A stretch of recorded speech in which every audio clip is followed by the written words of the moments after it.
Hi, for those of you that don't know me, my name's Jake Rosbert, athletic trainer of Fisher Titus.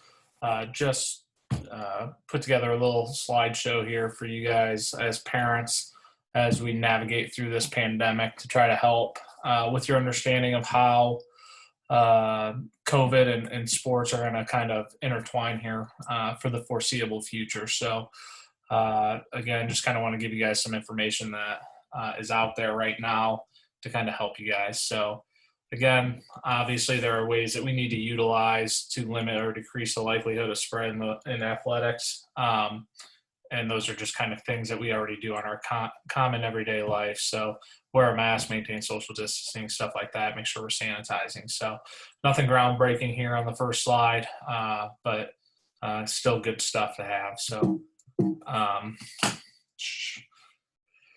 if an athlete tests positive or comes into close contact with an individual who tests positive for COVID-19, follow the appropriate quarantine guidelines to ensure the slowing of the spread. Obviously, that's going to help to allow our athletes to continue to play in the case that somebody does come back positive. So we just need to do the best job that we can to make sure that we follow those guidelines.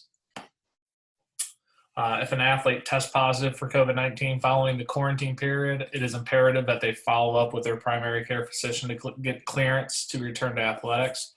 This is because of the possibility of the individual developing what is called myocarditis as a result of the infection. Myocarditis is the inflammation of the heart muscle that can affect the heart's electrical system and can cause abnormal heart rhythms.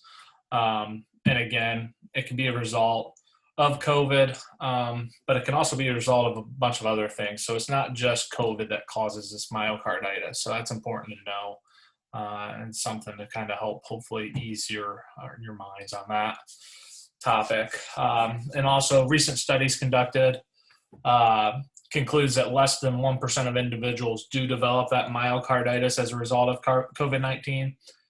People who have the flu can develop myocarditis as well. So again, that's important to keep in mind here as we navigate through this COVID-19 world that we're currently living in. And this percentage, this 1%, is much lower than it was initially believed at the outset of COVID-19.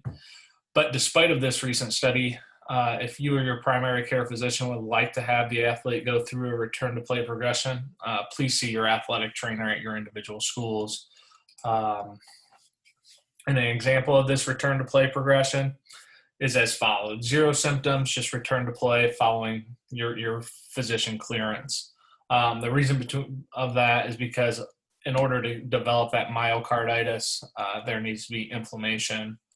And without any symptoms, highly unlikely that you had inflammation to cause it. So that is the reason for that 0 symptoms. Just get physician clearance. Mild symptoms, so that fever and or 5 or more days of symptoms, be evaluated by your physician prior to return to exercise.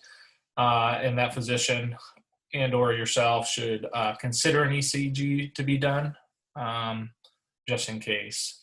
Severe symptoms, so hospitalization, 14 days of ongoing symptoms, be evaluated by a pediatric cardiologist, get an ECG, echo, cardiac MRI, whatever they believe is necessary, if they believe it is necessary. And consider an exercise stress test as well. If normal, follow those return to play protocol that we're going to go over here in a second. So the recommended return to play protocol, I gathered this from a few different sources. Some of it comes from the MAC, the Mid Athletic Conference, which is a Division I college conference. Also got it from the Britain Journal of Sports Medicine.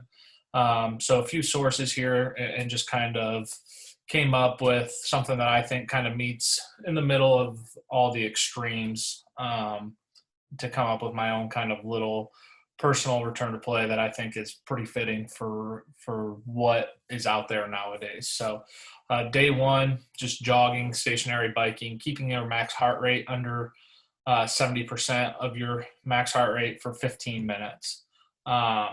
Day 2, running drills, keeping your max heart rate under 80% for 30 minutes and monitoring those symptoms. Day 3, we start to do a little bit more complex conditioning drills to include coordination exercises. Again, keeping it less than 80% of the max heart rate for 45 minutes. Day 4 would be normal training activities for the patient's sports and less than 80% max heart rate for 60 minutes. Day 5, resume normal training progression, no limit on heart rate. And day 6 would be to return to competition. And with that, again, I just kind of wanted to give you guys just a short idea of kind of what's going on and some of the resources at your hand. Obviously, again, this is just recommended. State law says, once you're cleared by a physician, you're good to return. If as a parent, you have just, any desire to do this, please get with me. Happy to put your individual athlete through this. But again, it's not mandatory. It's just a resource out there for us as we try to navigate through this. So again, I thank you guys for your time. Hopefully you guys are staying safe out there. And if you have any questions, feel free to track me down. Thanks. Bye.